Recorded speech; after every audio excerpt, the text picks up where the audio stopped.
Hello everyone, আহারে 16 আনাতে সকলকে স্বাগত। আশা করি সবাই খুব ভালো আছো। আগের ভিডিওতে কথা দিয়েছিলাম সুন্দরবন ঘুরতে যাওয়ার পার্ট 2 নিয়ে চলে আসবো। তো যেমন কথা তেমন কাজ, চলে এসেছি পার্ট 2 নিয়ে। আগের ভিডিওতে আমি দেখিয়েছিলাম যে আমরা বোটে উঠছি, সবে বোটের নাম আমাদের সাগর সাথী। আস্তে আস্তে আমরা বোট খুঁজে নিয়ে বোটে উঠে এখন বোটের নিচের যে কেবিন, সেই কেবিনের দিকে ঢুকছি।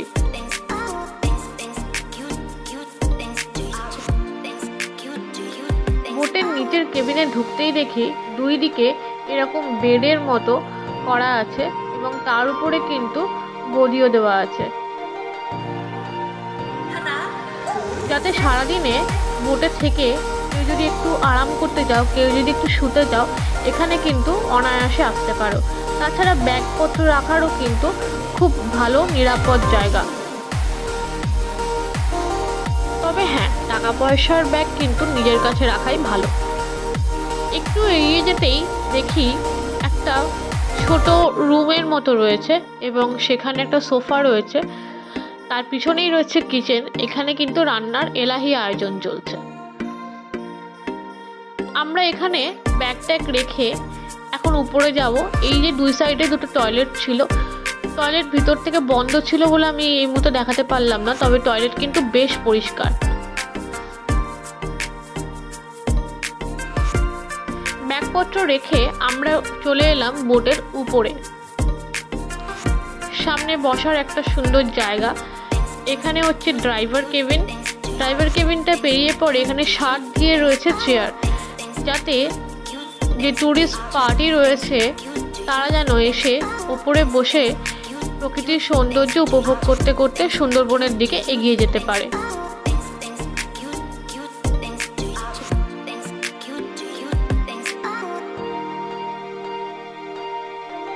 বোটের উপরেও কিন্তু একটি বাথরুম রয়েছে, কেউ চাইলে উপরের বাথরুমটা ইউজ করতে পারে।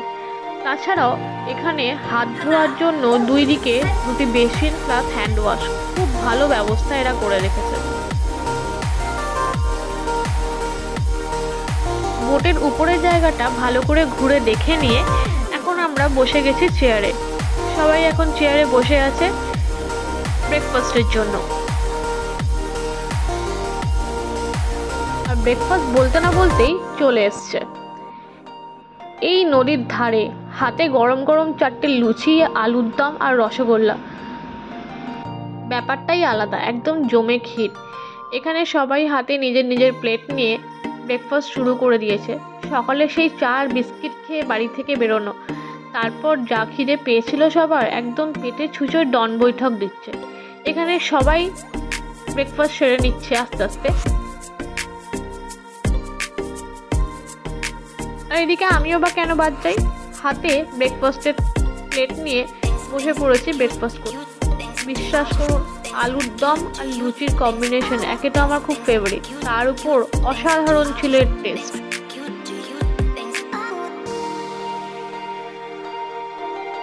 এরপর আমরা ব্রেকফাস্ট কমপ্লিট করে সবাই নিজে নিজে কোথায় বসবো না বসবো ঠিক করতে থাকি।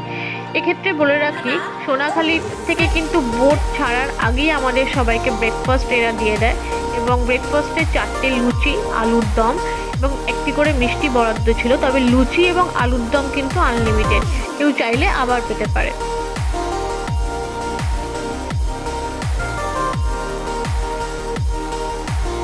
বোটে সমস্ত যাত্রীদের ব্রেকফাস্ট কমপ্লিট করে নেওয়ার পরেই কিন্তু আমাদের বোট এখন ছাড়লো।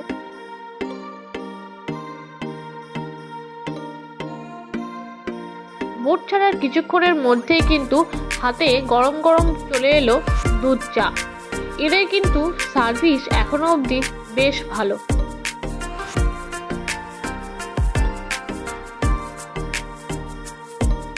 এই নদীর বুকে গরম গরম চা খেতে খেতে এখন আমাদের গন্তব্য হলো গোসাবা।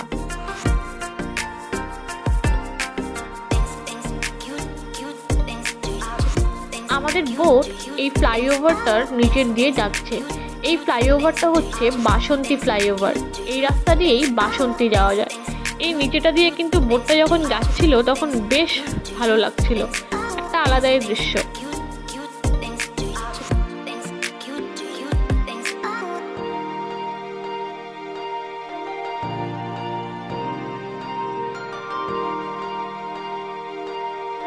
চাটা খেয়ে আমরা বোটের সামনের দিকটায় একটু চলে এসেছি একটু উপভোগ করব বলে।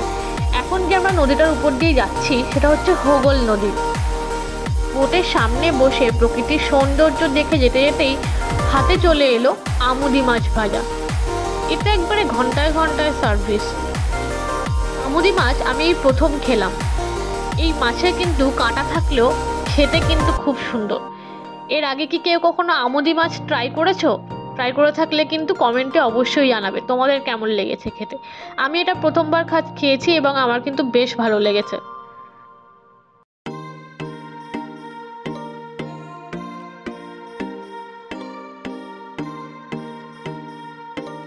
আমুদি ফিশ ফ্রাই খাবার শেষে এরা কিন্তু আবারও 1 কাপ চা দিয়েছিল, লিকার চা। তার ভিডিও ক্লিপ নিতে আমি ভুলে গেছি, তার জন্য এক্সট্রিমলি সরি। এই খাবার দাবার খেতে খেতেই কিন্তু আমরা চলে এসেছি গোসাবাতে।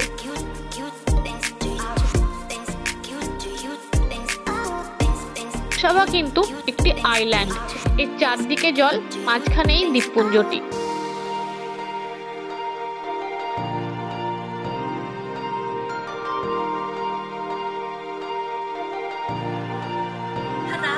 বোট থেকে আমরা নামলাম আর এই রাস্তাটা চলে যাচ্ছে বাংলাদেশের বর্ডারের দিকে। এখন আমরা যাচ্ছি হ্যামিল্টন সাহেবের বাংলো দেখার উদ্দেশ্যে। এখন আসা যাক এই গোসাবা জায়গাটির ব্যাপারে। গোসাবার নামকরণ কেন হয়েছিল জানো? শোনা যায় নাকি এখানে এককালে গরু, সাপ আর বাঘ ছাড়া কিছুই থাকতো না, তাই এই গরু, সাপ, বাঘ এই নাম অনুসারে নামকরণ হয় জায়গাটির গোসাবা। এখন আমরা যে হ্যামিল্টন সাহেবের বাংলো দেখতে যাচ্ছি তার পুরো নাম ছিল ড্যানিয়েল ম্যাকিনন হ্যামিল্টন। শোনা যায় তিনি তার পারিবারিক সূত্রে কোনো এক কোম্পানির কাজে দক্ষিণবঙ্গে এসেছিলেন। তারপর তিনি এখানকার এই দ্বীপপুঞ্জগুলোর ভ্রমণ করে সেখানকার মানুষদের জীবনযাত্রা এবং কষ্টকে উপলব্ধি করে তখনকার ব্রিটিশ গভর্নমেন্টের কাছ থেকে 10,000 একরের জায়গা তিনি কিনে নেন। তার মধ্যে একটি দ্বীপপুঞ্জ পড়ে, সেটি হলো এই গোসাবা। বন্য হিংস্র পশুদের কবলে পড়ে এখানকার মানুষদের অঘরে প্রাণ যেত এবং তা ছিল সেই সময় এখানকার খুব নিত্য সাধারণ ঘটনা। হ্যামিল্টন সাহেবকে তা গভীরভাবে নাড়া দেয় এবং তিনি এখানে একটি বাংলো স্থাপন করেন এবং এখানে থেকেই কিন্তু তিনি এখানকার সাধারণ মানুষদের জন্য কিছু করার প্রতিশ্রুতি নেন। এখানকার মানুষদের দারিদ্রতার কথা মাথায় রেখেও তিনি পরবর্তীকালে এখানে গ্রামীণ ব্যাংকেরও প্রতিষ্ঠা করেন। ভাবলেও খারাপ লাগে, যে মানুষটি গোসাবার লোক সমাজের জন্য এত কিছু ভেবেছেন করেছেন তার বাংলোই আজ এভাবে পরিত্যক্ত অবস্থায় রয়েছে। হ্যামিল্টন সাহেবের বাংলো পরিদর্শনের পর আমরা চলে যাই গোসাবায় অবস্থিত রবীন্দ্রনাথ ঠাকুরের বাংলো পরিদর্শন করতে। এখানে অনেকটাই পায়ে হেঁটে সেই জায়গায় যেতে হয়।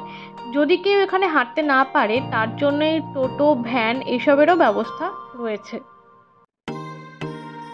মিল্টন সাহেবের এই মানব কল্যাণমূলক চিন্তাধারায় আকৃষ্ট হয়ে রবীন্দ্রনাথ ঠাকুর তাকে একটি চিঠি দেন এবং সেখানে তিনি লেখেন, আমার রাজনীতির প্রতি খুব একটা বিশ্বাস নেই যখন সমস্যাটি ব্যাপক এবং ভারতের মতো একটি দেশের ভবিষ্যতের পূর্ণ দৃশ্য প্রয়োজন যা বিশাল সমস্যায় জড়িত।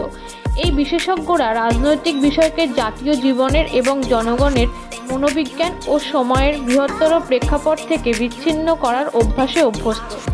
তারা শুধুমাত্র আইন শৃঙ্খলা এবং এর মতো বাহ্যিক ও অচ্ছেদ্য বিষয়গুলির উপর গুরুত্ব দেয় এবং জাতির আত্মার প্রকৃত প্রয়োজনগুলিকে উপেক্ষা করে।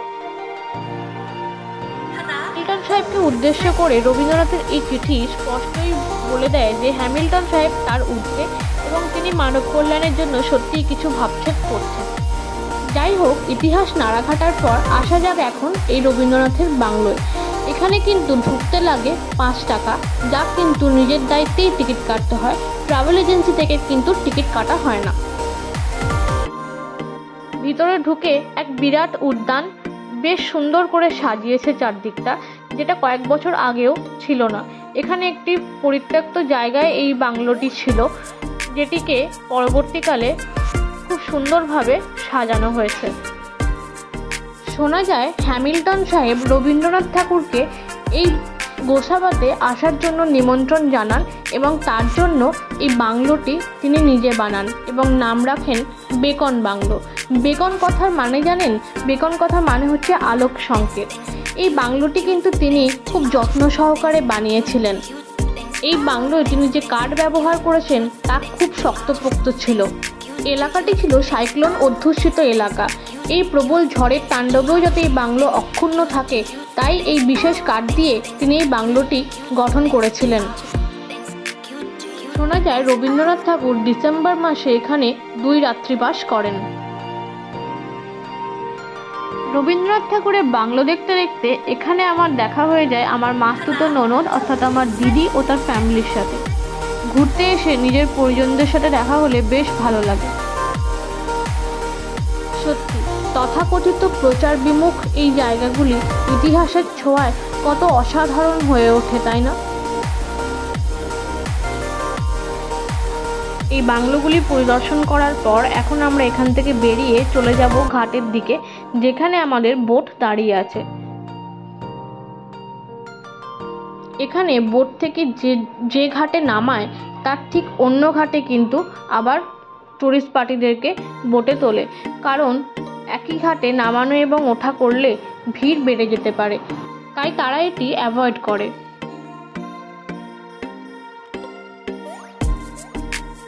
গোসাবা পরিদর্শনের পর আমরা উঠে পড়েছি সবাই বোটে। এখন আমরা সবাই নিজের নিজের জায়গায় বসে পড়েছি এবং প্রকৃতির সৌন্দর্য উপভোগ করছি, আর আমাদের বোটও কিন্তু এদিকে ছেড়ে দিয়েছে। প্রথম দিনের সাইট সিন আমাদের এখানেই শেষ হয়। এখন আমরা যাচ্ছি পাখিরালয়ের উদ্দেশ্যে, যেখানে আমাদের রাত্রিবাস। এই করতে করতেই আমাদের লাঞ্চের টাইম হয়ে যায় এবং হঠাৎ করে অযোধ্যারে বৃষ্টি শুরু হয়। এই বৃষ্টির মুখর ওয়েদারে নদীর বুকে লাঞ্চ করার মজাই ছিল আলাদা। লাঞ্চের জন্য এখানে আমাদের পরিষ্কার ধোয়া শালপাতা দিয়ে দেওয়া হয় এবং এখানে যারা পরিবেশন করছিল তারা কিন্তু মুখে মাস্ক, হাতে গ্লাভ পরেই পরিবেশন করছিল। হাইজিন কিন্তু যথেষ্ট মেনটেন করা হয়েছে। এরপরই চলে আসে গরম গরম বেগনি, তার সাথে পাতি লেবু। বাইরে চলছিল প্রচণ্ড ঝোড়ো হাওয়া, আর তার সাথেই চলে এলো গরম গরম ভাত, আর তার সাথেই চলে এলো মাছের মাথা দিয়ে মুগ ডাল। উফ, এই খাবারের কম্বিনেশন বাঙালি বোধহয় একবারেই সাবার করে ফেলবে।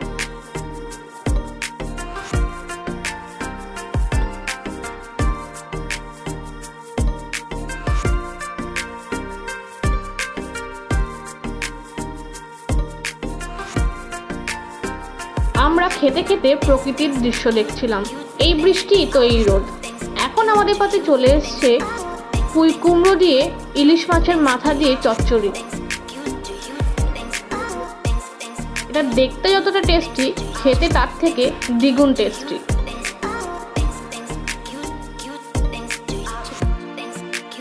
এরপর চলে এসছে বেগুন ইলিশ। এখানে ইলিশ মাছের সাইজ কিন্তু যথেষ্ট স্ট্যান্ডার্ড সাইজ দিয়েছে এবং এর সাথে দিয়েছে একটা করে বেগুন ও ঝোল। তবে ইলিশ মাছ মাথা পিছু একটি করে বরাদ্দ থাকলেও আপনি কিন্তু এই ঝোল এবং বেগুন চাইলে আবারও নিতে পারেন। এই খেতে খেতেই আবার চলে এসছে ইলিশ মাছের পাতুরি। পাতুরি পরে খাবো, আগে ইলিশ বেগুনটা দিয়ে প্রথমে ভাতটা খেয়ে নিচ্ছি। এদিকে আমার মা কিন্তু পাতুরি থেকে ইলিশ মাছ বার করে নিয়েছে। পাতুরি কিন্তু সাইজ যথেষ্ট স্ট্যান্ডার্ড ছিল এবং মাছের টেস্ট সত্যি বলবো অসাধারণ, ভীষণ সুন্দর। আর আমার মায়ের ইলিশ মাছ ভীষণ ফেভারিট।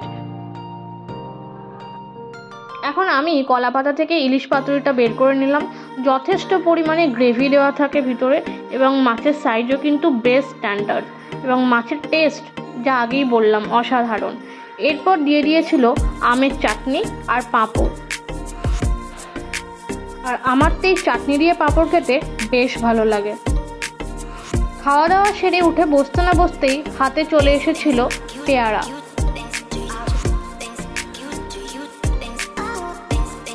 লাঞ্চ সেরে সবাই বোটের উপর হাওয়া খেতে খেতে যখন ঝিমোচ্ছে তখনই হঠাৎ করে শোনা যায় নাকি বাঘ মামার দেখা পাওয়া গেছে। তারপর কি হলো দেখবে।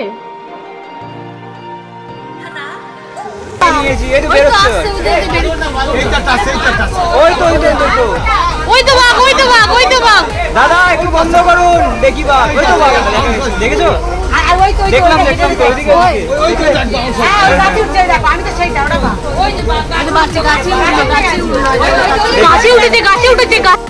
বাঘ দেখার উৎসাহ বোটের যাত্রীদের সবার মধ্যে যে ছিল, এই ভিডিওটিই তার প্রমাণ।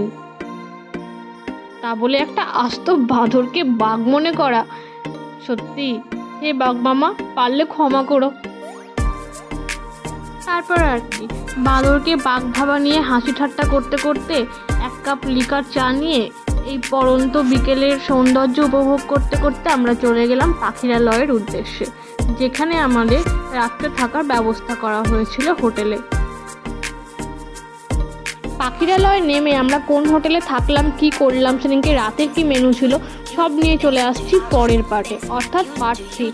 জানি এই ভিডিওটা একটু বড় হয়ে গেছে, কিন্তু ডিটেলসে দেখতে গেলে একটু বড় হয়ে যাচ্ছে। তো আজ টাটা, আবার চলে আসবো পার্ট 3 নিয়ে সুন্দরবনের প্রথম দিনের। সবাই ভালো থাকবে।